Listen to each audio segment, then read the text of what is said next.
Et maintenant, on traverse l'océan direction les États-Unis chez les locavores qui prennent les mots bio et local au pied de la lettre.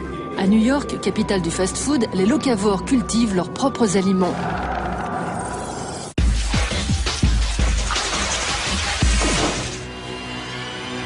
Les victuailles sont de grands voyageurs. En moyenne, tous nos produits alimentaires parcourent 2400 km avant d'atterrir dans les rayons de nos supermarchés. Les centres de distribution des sociétés multinationales inondent le monde entier de produits de masse d'une qualité souvent douteuse. Le monde entier? Pas vraiment. Ironie du sort, c'est justement à Brooklyn qu'une poignée d'idéalistes a décidé de réagir. Leda Meredith est une locavore. Contrairement à l'omnivore qui mange tout, le locavore ne mange que des aliments issus de la production locale, en l'occurrence pour Leda, New York et ses environs immédiats. Pour l'hiver, Leda fait des conserves avec les fruits et les légumes de son jardin. Aujourd'hui, Leda reçoit des amis pour un dîner locavore qu'elle prépare depuis plusieurs jours. Elle utilise exclusivement des ingrédients locaux. Dans son potager, on trouve des tomates, des poivrons, des aubergines, des fraises et 26 espèces d'herbes aromatiques différentes. Ce soir, je vais faire une fricassée de champignons sauvages à la créole. Des champignons que j'ai cueillis hier à Bear Mountain. Avec ça, je fais de la polenta. Normalement, ça se mange avec du riz, mais le riz ne pousse pas dans notre région. Alors je le remplace par de la polenta de maïs. Dans ma recette, il y a des ingrédients qui viennent du marché paysan, des légumes de mon jardin, des herbes que j'ai cueillies dans le parc. Tout vient de chez nous. Le seul produit sur lequel je triche, c'est l'huile d'olive pour la vinaigrette. C'est la seule exception que je m'accorde. Une fois par semaine, un agriculteur de la région de New York vient livrer des fruits et des légumes frais au jardin de la communauté locavore de Brooklyn. Les locavores investissent dans l'exploitation qui les livre. Commercialement, c'est une démarche nouvelle. Nos produits viennent directement de la ferme, sans intermédiaire. C'est une manière de soutenir le producteur. Nous le payons avant le début de la saison. Si l'année est bonne, nous aurons beaucoup de produits. Mais si le temps est mauvais, s'il y a un orage de neige en juin, on en aura moins. C'est une manière de reprendre conscience des saisons et des cycles de la planète. On comprend d'où viennent les produits que nous avons dans notre assiette et que la nourriture ne pousse pas tout emballée dans les rayons des supermarchés.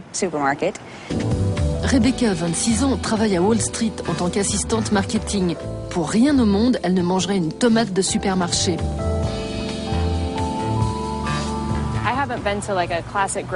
Cela fait plus d'1 an que je n'ai plus mis les pieds dans un supermarché. Une tomate verte que je viens de ramasser a beaucoup plus de goût. Elle est plus vivante, elle a plus de jus. On peut sentir la chaleur du fruit. La communauté locavore est née en 2006 à San Francisco. Aujourd'hui, la branche new-yorkaise compte environ 500 membres actifs. Les règles sont strictes. Les locavores sont autorisés à se ravitailler sur les marchés des producteurs, mais en principe, ils ne peuvent acheter que des produits n'ayant pas parcouru plus de 150 km. Le plus difficile, c'est de bien planifier ses achats. Si je viens à manquer de lait, je ne vais pas en acheter dans la supérette du coin.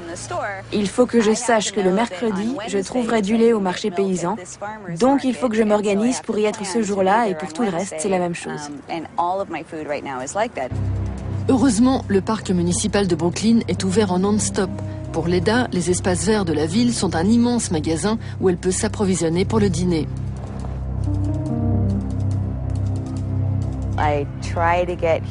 J'essaye de venir ici une fois par semaine. Je trouve dans ce parc de la verdure et des herbes pour la salade, des champignons comestibles. C'est un peu comme une chasse au trésor. Le plus grand trésor que j'ai découvert dans un jardin public, c'était une livre de pleurotes en forme d'huître, que l'on vend très cher dans les magasins. Je suis rentrée avec un grand sac de pleurotes pour rien. C'est ma plus belle trouvaille. Autrefois, le révérend Robert Jackson de Brooklyn n'était pas un fan de nourriture bio. Il préférait les hamburgers. Et s'il a installé une ferme dans la cour de son centre social, c'est avant tout pour attirer un public qui avait tendance à bouder son institution religieuse.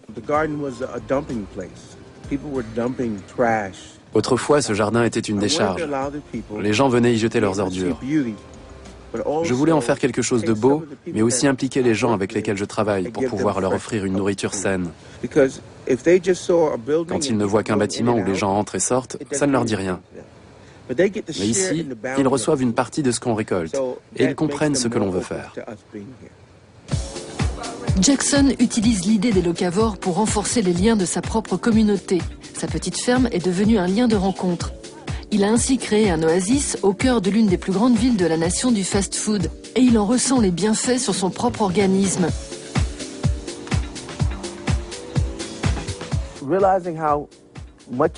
Depuis que je sais le mal qu'il faut se donner pour faire pousser des légumes, j'apprécie la nourriture saine à sa juste valeur. J'ai aussi une alimentation plus équilibrée. J'ai perdu 10 kilos, j'ai moins de cholestérol. Ma peau se porte mieux et les vieilles personnes dont je m'occupe, qui sont souvent malades, vont aussi beaucoup mieux.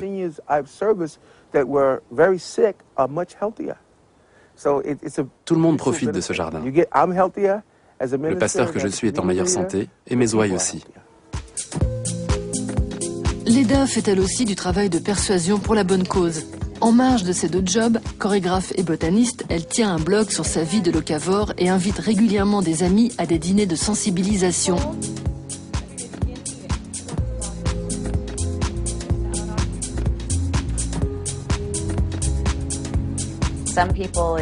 Beaucoup de gens ont du mal à comprendre ce concept. Et il faut leur expliquer pourquoi on peut vivre sans bananes et sans chocolat.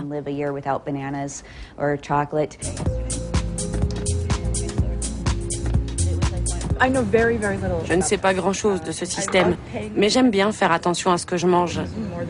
Bien plus que ce que je ne fais durant une seule journée de travail. On se dit qu'il est impossible d'avoir des produits frais de la ferme parce qu'on habite en ville. Alors quand on découvre que tout ça est cultivé à côté d'ici, on est très surpris parce que l'on croit que c'est précisément le genre de produit que l'on ne trouve plus. La communauté locavore ne deviendra probablement pas un mouvement de masse. La vie urbaine ne facilite pas ce choix de vie. Par contre, acheter ses fruits et légumes chez un agriculteur, ça, c'est possible partout.